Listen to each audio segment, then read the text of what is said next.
My brother is 7 years older than me, so when I was 9 or 10, he was in high school and had to hide from our parents that he smoked and dipped tobacco. As a result, most days of the week after he got home from school, I was homeschooled. We'd go out into the woods for an hour or two. We lived way out into the country in an already rural part of East Texas, so there were plenty of woods to explore. The land south of our house was all owned by a mining company, and my parents didn't want us going out there, so we always crossed a fence to the north of our house and explored the woods out there. Very likely some locals' property that we had no business being on, but when you live out in the country, you figure you'll have plenty of signs before you accidentally walk into someone's backyard.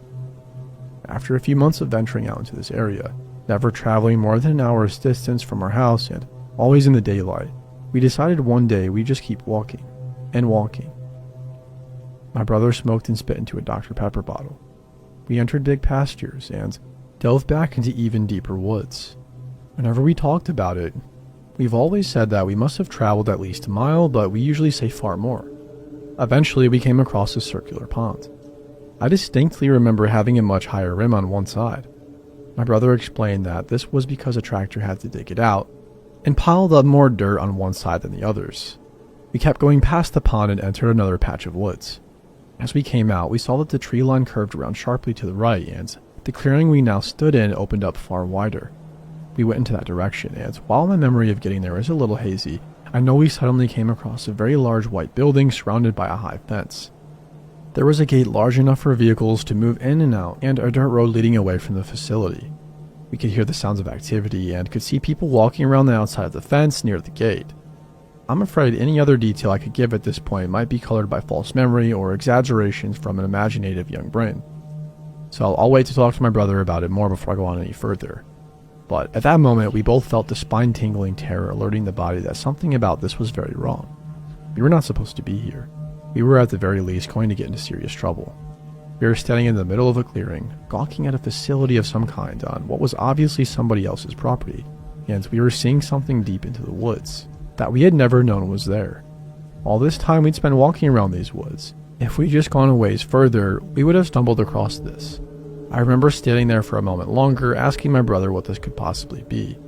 He told me something along the lines of, "I have no clue, but we should really get the heck out of here." The tone of his voice truly freaked me out, and I remember running hard back the way we came, crossing the same pond and cutting a path as close as possible to the route we had traveled. When we finally stopped, out of breath, my brother told me that in no way, shape, or form would I utter a word of this to our parents. They were spankers and awful grounders, so he knew the trouble he'd be in for taking his little brother into what was quite possibly danger. After that day, we kept going out into those woods, but never that far. Eventually, my brother got caught with a can of Skull, and my dad made him eat the whole can and puke it up on the porch. Being an easily intimidated little kid, it wasn't hard to get more information out of me about my brother's smoking and dipping habits, but I never brought up the facility that we found. Over the years, my brother and I have brought this story up many times. Our parents have gotten way laxer since we've all grown up, and we've even told them the story, to my mother's retroactive shock.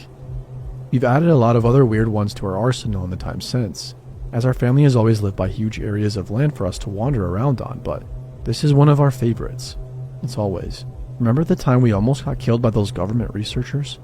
Remember the time that we found that crazy building in the woods with those people walking around it? But for the past few days, this event has really been bugging me. I told my wife about it in detail and she was pretty amused. I thought I'd look around in Google Maps a little bit in the area we grew up in, something I'm honestly surprised I've never done before. And what I found or haven't found is really bizarre. Moving north from my old house, which has since burned down and left an ugly scar on the satellite image on Google Maps, I can very cleanly make out the woods we spent so much of our time in. When I go further north, I can see several large clearings followed by more wooded areas. Eventually, I even found the circular pond. And I'm positive I can make out the higher end of the pond that we stood on as my brother explained how it had been made. When I drag the map further, I see what looks to be the clearing and the shape curve of the tree lines where we saw the facility. But there's nothing there. No trace of a building. No evidence of a dirt road leading away from an old structure. It's just pasture and more trees. In fact, when I zoom out and look at the whole area, it doesn't seem possible for there to have been an operation of the scale we saw out there at all. Just a little ways further north, the land becomes nothing but pasture with houses pressed up against a county road. For people to have come and gone from this area, they would have had to have a road of some kind, as well as power lines, stretch out to the building, but there's nothing like that on Google. In fact, there's really no "here it was" spot on the map. It's like it was never there to begin with. It's been a few years since we've talked about it, so I texted my brother earlier today to ask him if he still remembered this happening. He called me immediately after and said, "Heck yeah I do, man. That was a really weird day. You know how good I used to be in the woods, but that shit really freaked me out. We had to get out of there. This whole event feels more and more like something that we walked into that we shouldn't have seen." I still remember the feeling of dread upon finding the place and knowing that something bad would happen if we stuck around. I'm going to try and send him this post later so he can read it and corroborate, as well as look at the Google Maps for himself to see if he sees anything different.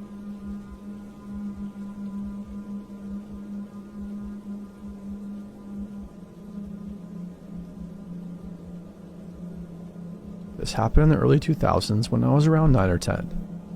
A large majority of my family decided to visit one of my elderly aunts in Waco, Texas. She lived in a bad part of town, but due to how my family was, it didn't bother any of us. It was about 11 p.m. and everybody was in the living room singing along to the musical on the television, lounging around on blanket pallets and pajamas and enjoying each other's company. When I say the living room was full, it's an understatement. We were practically on top of each other, but it didn't spoil our fun. What did spoil our fun was the front door opening slowly. Everybody immediately went silent because 1, we were not expecting anyone, and 2, the only other person with the key to my aunt's house was her son, who was in another state on business. What I now know as the barrel of a rifle began coming through the door with the person peering around. As soon as I saw the person's eyes, they immediately yanked the gun back and said, "Oh, I'm sorry. I had the wrong house. I'm just looking for a friend." Closed the door and took off. Nobody moved, blinked, or exhaled for at least 1 minute. At the time, I did not know how close my family came to death. As soon as everyone came to their senses, my elderly aunt made record time locking and bolting her door. No one slept easy that night. My aunt never moved out of that house or neighborhood, despite her son begging and even offering to move her in with him. She says, "I'm not letting some wannabe gangster scare me out of my house. I wish I had the balls she did."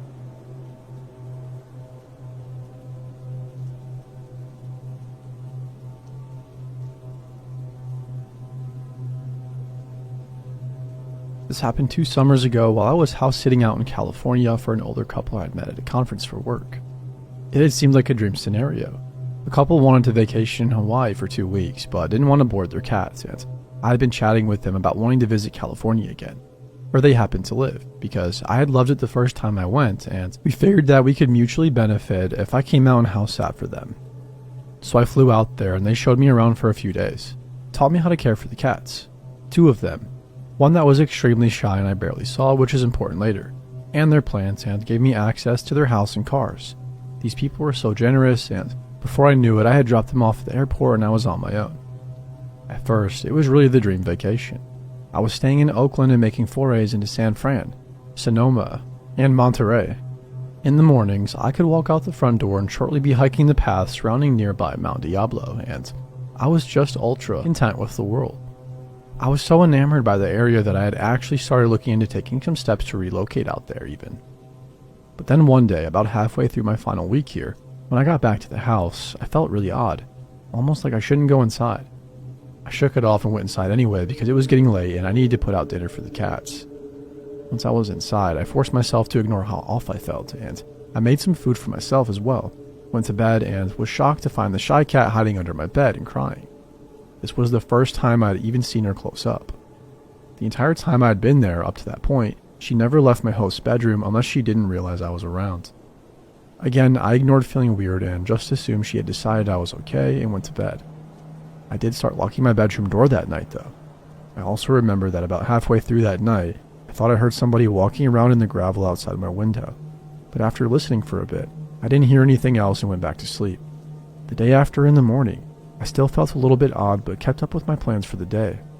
I drove out to a little music festival in Sonoma and went clothes shopping and had an overall great day. When I got back to the house though, I found the front door locked, in a way I hadn't left it. Basically, my host never locked the deadbolt, only the lower second lock, and that's the only lock my key even worked on, so I never messed with the deadbolt, but it was definitely locked. So I had to call my host and find the hide key, which, to their credit safety-wise, was buried like a whole foot underneath a bush outside and had definitely not been unearthed for a long time. So I used that, went inside, and kept the key with me just in case it happened again. And it did, but with a different door. This time I had stepped out into the garage to get a drink, and when I turned around to go back into the house, the door was shut and locked. I could use my normal key on that door, but I was still pretty bewildered. My own cats are pretty crazy, so I think in my mind I was trying to come up with a way the cats could be locking me out of the house, but I was coming up empty. I decided I must have been misunderstanding how the locks worked and just wrote it off and started checking and even triple checking locks when I went out of the house or out into the garage. That night when I went to bed, the really awful feeling of unease was still there, and so was the shy cat, who was still clearly unhappy to see me but also wouldn't leave my room. But again, I just locked my bedroom door and went to sleep. The next morning I felt awful, like nausea and the body aches. I had no desire to leave the house whatsoever, so I decided to stay in and watch Netflix for a day. This vacation stay was like a full 2 weeks, so I didn't feel like I was in any hurry to get all my touristy things in anyways. But as the day went on, I started to feel that feeling of wrongness again, and it morphed into feeling incredibly watched. Around mid-afternoon, it got to the point that I was so uneasy that, even feeling awful, I decided to get out of the house for a bit to shake it off. I was getting a bit low on food, so I went to the grocery store and bought a couple of food items that I didn't think would hurt my stomach, and as I started to leave the checkout, the cashier said the generic, "Have a great evening," and I just instantly started crying, shocking myself and the poor cashier because I just had this intrusive thought that said, "You might be the last person to ever say that to me." When I got to my car, I was still crying and my entire body was telling me to not drive back to the house. I couldn't not though, because I didn't want to neglect the cat, so I drove back, parked in the driveway and convinced myself after about half an hour to just go open the front door. Once I did that, I thought I would get over it and be able to go in and at least feed the cats, and then maybe I'd go to a hotel room after, but my body physically would not let me inside. It was like I was stuck in the entryway. I then made a deal with myself. I would yell into the house saying I had already called the police and that they were on their way. In panic logic, I figured that would make anyone leave the house. So I faced the inside of the house, looking down the hallway towards the bedrooms, and I did just that. The second I had finished saying, "They were almost here, so if you want to avoid being arrested, you need to leave now," the light in my host's room turned on and I heard some banging. I immediately hightailed it back to the car, called the police for real, and proceeded to have a mental breakdown while talking to the dispatcher. Once they got there, they checked the house and didn't find anyone, but the double doors of my host's bedroom were left wide open. I'm so glad the cats didn't get out. And there was a pile of food wrappers in the corner behind the blinds, so they said it looked like somebody had been there. What makes it so scary to me is that nothing was taken, and based on the shape of the house, that would have been the perfect vantage point to see me in the living room as I stayed home sick. To explain this, the house was in an L shape, and from the windows into the garden that were in my host's bedroom, you could see in the living room windows. Also, the minute the police were gone, they said they couldn't prove anyone was there.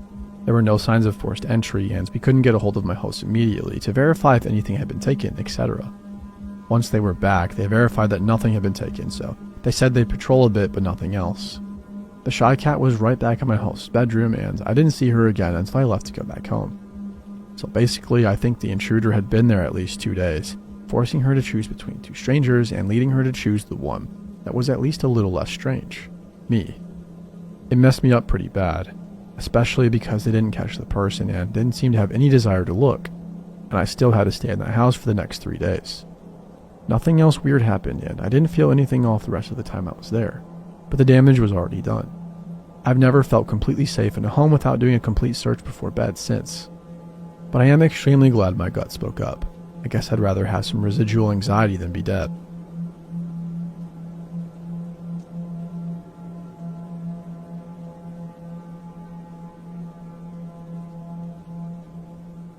This story ended up being much longer than I had originally anticipated, and I apologize for the long read. I will say that in all the years I've told this story, people usually respond. That's the craziest thing I've ever heard. So I hope you take the time to enjoy it. This story occurred in the summer of 2008. I grew up in Oregon and was acquainted with outdoors at an early age. My favorite hobby came to be hiking, particularly in areas that are either very dangerous or isolated. The health benefits of hiking were secondary to the thrills of walking the edges of exposed cliffs, being in cougar and bear territory, and knowing that I was far from help. Into the Wild was released in the fall of 2007, and I immediately fell in love. Being a high school senior, I could barely go another week living in my parents' house. The movie spoke to my sense of adventure and inspired me to hike the California portion of the Pacific Crest Trail upon graduation. I made it from the Mexico border to Northern California without much incident. I saw rattlesnakes and black bears and experienced dehydration, but nothing happened that made me fear for my life. Somewhere in the Lassen National Forest in northeastern California, I walked around the bend in the trail only to be startled by two people sitting on a rock, dressed in nearly all white. Their faces were dirty, their appearance disheveled, and the man had a long unkempt beard. Both seemed to be in their 40s. They looked like the couple who kidnapped Elizabeth Smart, if you know what I'm talking about. What struck me as odd about the encounter was encountering anybody at all. I frequently went days without seeing a single human being. Their white clothes could be explained away by the need to escape the California summer sun. Their scruffy appearance could be explained away by the fact that most through hikers abandoned personal hygiene on the trail. After I said hello, they said nothing and simply watched me as I passed. Even then, I didn't find that odd. I chalked it up to them being foreign and not knowing what to say. I camped a few hundred yards off the trail that day, as I always did. Following bare precautions, I hung the leftover food I had cooked that night from a tree approximately 5 feet off the ground. Packing up camp in the morning, I noticed the food wasn't there. I immediately thought a bear had entered my campsite, and so I began to look for paw prints. I didn't find paw prints, but I did find boot prints circling the campsite, 2 pairs of them. One of those prints led right up to the rope from which the food was hanging. I thought about the couple I had passed earlier and everything clicked. I quickly packed up and left. My mind was racing the entire day, but I figured the couple was simply hungry. If they had nefarious intentions, they would have come for more than the food, I assume. Several days passed, and my mind was at ease again. I had begun to circle my campsite with sticks to wake me up in the event of an intruder, animal or otherwise. I awoke in my tent one night to the sound of those sticks crunching. I grabbed my hunting knife, tried to relax by telling myself that in the middle of nowhere, the source of that noise is much more likely an animal than a person. Then I heard frantic whispering. It was impossible to tell which direction the voices were coming from. Being in the dark surrounded by trees, 100 miles from the nearest city plays tricks on your senses. I debated yelling out, claiming to have a gun, but instead decided to be silent and retain the benefit of surprise. I heard footsteps circling my tent and I was ready to slash whatever opened it. But just like that, it was over. No more footsteps, no more whispering. I lay frozen awake in my tent until sunrise and opened my tent to find nobody there. The only evidence something had actually happened was the boot prints, same as before. Several more days passed, and I was now in Shasta National Forest, probably 50 to 75 miles from where I first encountered the couple. The trail became more or less a goat trail. Being on the side of a mountain and above the tree line, I could see the trail winding for miles in front of and behind me. I stopped for water in the rare shade and noticed 2 hikers miles behind me. All I could see were 2 white dots moving along the mountainside. I immediately said out loud, "Screw this trip is over." I pulled out my map and looked for the nearest town, which appeared to be Castella, located off I-5. The only problem was that it was 25 miles away. I hiked well into the night trying to gain as much ground as possible. I kept losing the trail and decided to set up camp, this time far off the trail and into the forest. I got in my tent and tried to sleep, but every little noise kept me awake.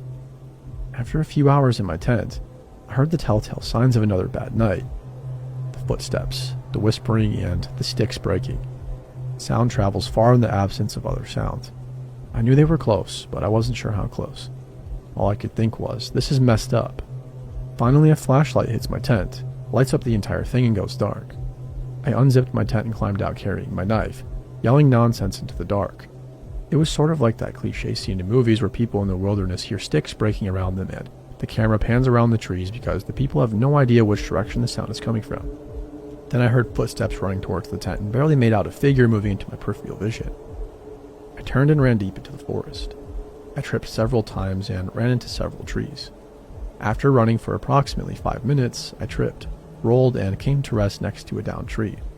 I got under the tree trunk and lay still. I saw the flashlight moving around in the distance. I lay under that tree for hours. I was certain they were gone, but I didn't move. Eventually, birds started chirping, and I knew sunrise would come soon. Once it did, I made my way back to the trail, abandoned my campsite, and walked the rest of the distance to Castella, where the Pacific Crest Trail crosses I-5. I hitched my way to the town of Mount Shasta and spoke with the police and Forest Service. They put me up in a motel for the night, and my parents drove from Oregon to pick me up the next day. I followed up with the police and Forest Service months later, who told me there had been similar reports of items disappearing from campsites, throughout the surrounding national forests. However, there had been no other reports of the terrorizing that I experienced. As far as I know, nothing ever came of the couple.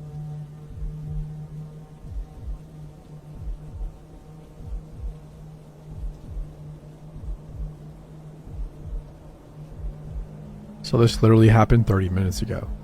I'm driving to work and it's about 3:30 a.m. I take 3 different routes to work, but I've been taking the same one for a while since there's construction everywhere else. I'm driving down this road and on either side of the road are all subdivisions.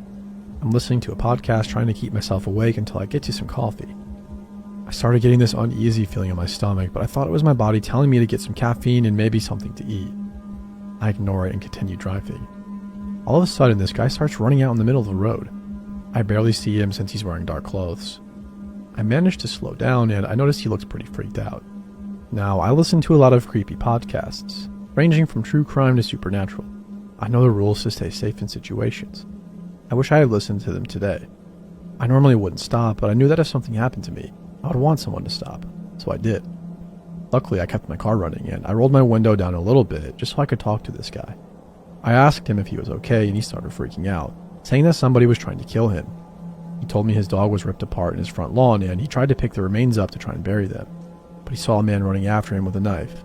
He said he thought it was probably a coyote or something, so he wasn't suspicious, but he ran off when he saw this man. Now I was pretty freaked out, but I noticed something.